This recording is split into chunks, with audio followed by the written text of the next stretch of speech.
Jom sama-sama kami. Caranya mudah. Hanya klik join button. Terima kasih. Siapa lagi orang yang dimatikan hatinya oleh Allah Subhanahu wa taala?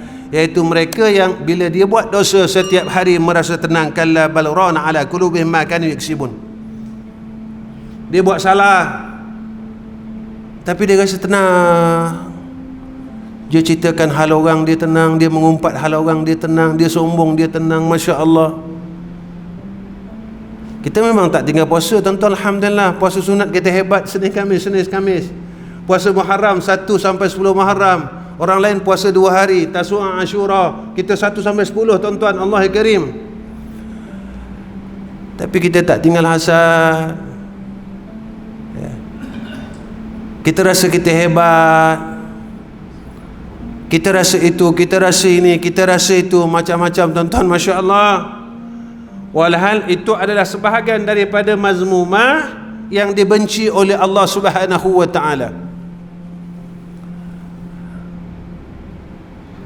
Itu saya bercakap, tuan-tuan, di masjid-masjid. Bila program Hari Raya Haji, orang buat korban, saya kata, tuan-tuan perasan tak dosa yang orang semua buat dan orang tak nampak apa dia? Tuan-tuan ada perasan tak orang yang dapat 1 kupon tapi boleh bawa balik 3 beg plastik? Dia sepatutnya kiranya 1 kupon 1 beg. Macam mana 1 kupon ada 3 beg? Agak-agak yang 2 beg tadi haram wala makruh. Yang ni buat masak di rumah ni, yang kita makan dengan cucu, dengan anak.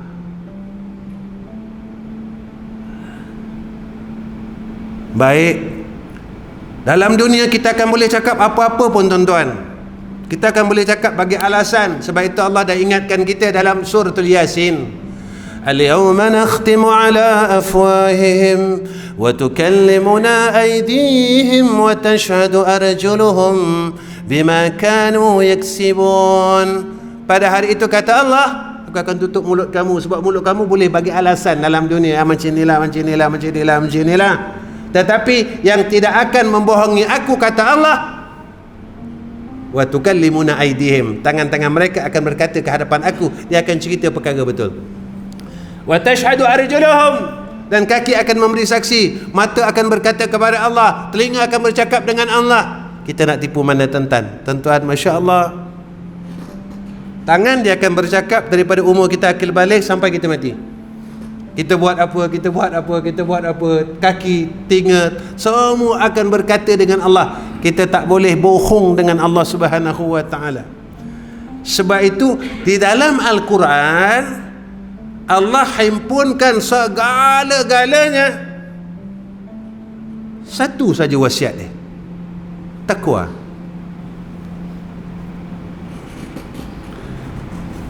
Wasiat takwa. Yaumul Jumaah, wasiat takwa. Orang alim, Allah pandang ia bukan hebat bercakapnya, tuan-tuan, tetapi takwanya kepada Allah. Seseorang yang Allah pandang, Allah muliakan, kata Allah, bukan hebat sebut pangkatnya, hartanya, hebat dalam dunianya, tetapi takwa, kata Allah, inna akramakum indallahi asqakum, innama yakhsyallaha min ibadihi ulama. Allah redha bukan sebab kita ni ibadatnya banyak. Allah redha kita bukan sebab kita ini pergi umrah banyak, tapi Allah redha radhiyallahu anhum wa radu anhu, dzalika liman khasyiya rabbahu, takut dengan Allah.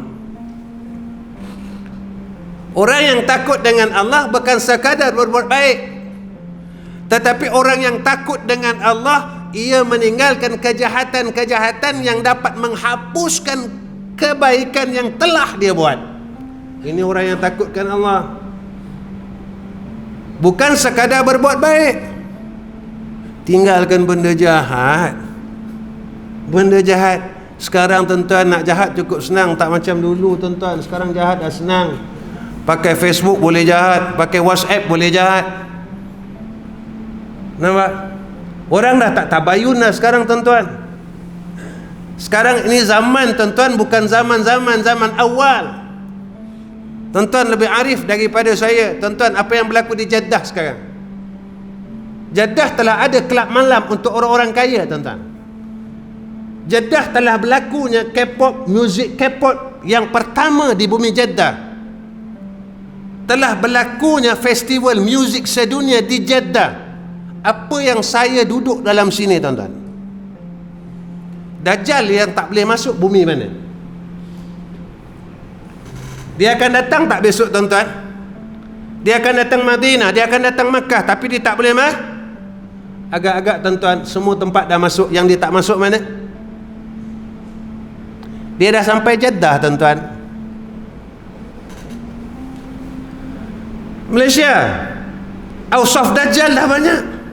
Thailand, sifat-sifat Dajjal telah banyak.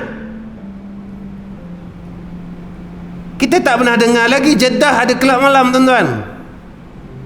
Allah bagi amaran, baru-baru ini terbakar terminal kereta api laju 10 tahun yang dibina, cuma terbakar dalam beberapa minit.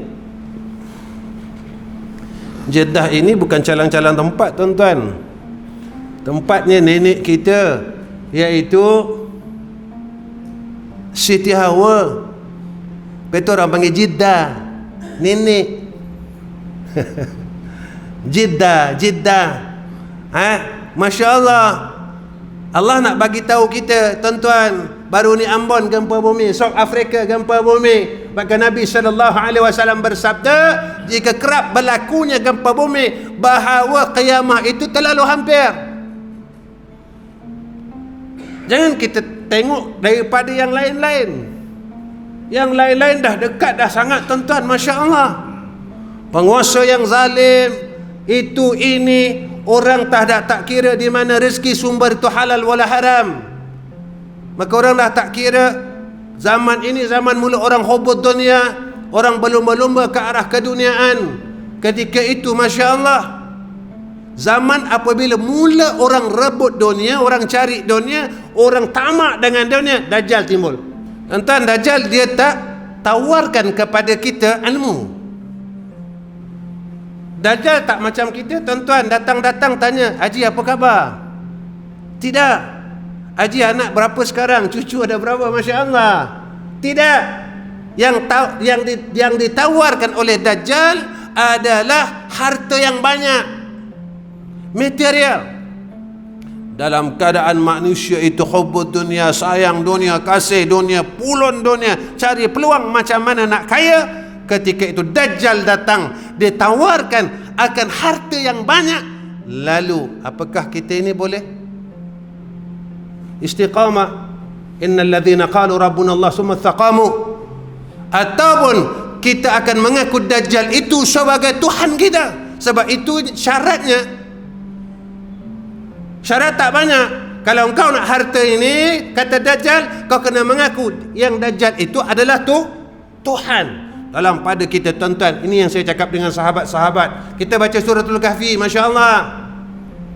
Al-Kahfi semua orang baca, tuan-tuan.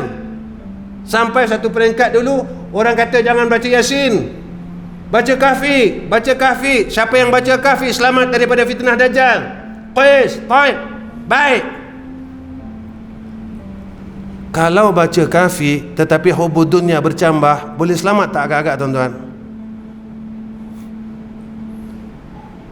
Kita baca Kahfi setiap hari tapi hubud dunia pun ditambah setiap hari, agak-agak boleh selamat atau tidak? Macam orang yang semayang banyak, semayang mengumpat hari-hari. Apa guna salat kalau dah tahu nak mengumpat? Apa guna semayang kalau dah tahu nak cerita hal orang? Sebab apa yang disebut oleh Rasulullah SAW, dosa orang yang mengumpat itu amalannya seluruh dihapuskan oleh Allah. Yang tinggal padanya adalah dosa dan maksiat. Ma faidatun. Apa faedah, tuan-tuan? Cuma orang yang boleh berhenti daripada perkara ini adalah orang yang hatinya ada perasaan khauf, takut dengan Allah. Tapi kalau orang itu tak ada perkataan, tak ada perasaan takut, kalau kita tak ada perasaan takut, kita terus akan Masya Allah beramal dengan apa yang kita buat selama hidup, maka rugi tuan-tuan, rugilah kita tuan-tuan dunia akhirat. Masya Allah, zaman ni bukan zaman kita nak membincangkan tentang ilmu lagi, sebab zaman ni zaman orang pandai. Zaman ini zaman kita nak bawa semua orang balik dengan Allah kembali. Zaman ini zaman yang Nabi kata fatuba lil ghuraba, orang bijak. Tetapi keadaan masyarakat Masya Allah dalam keadaan yang bijak, mereka rawan Allah Subhanahu wa ta'ala. Mereka ingkar dengan perintah Allah. Mereka seolah-olah tidak merasakan mereka ini hamba Allah. Yang ini yang kita takut tuan-tuan. Masya Allah, kita pun macam tu kadang-kadang. Kadang-kadang kita rasa macam tu, Allahu Rabbi. Sebab zaman ini yang Nabi kata jaga-jagalah. Sebab kita takut Allah Subhanahu wa ta'ala akan panggil kita dalam keadaan kita ini jauh dengan hadrah Allah.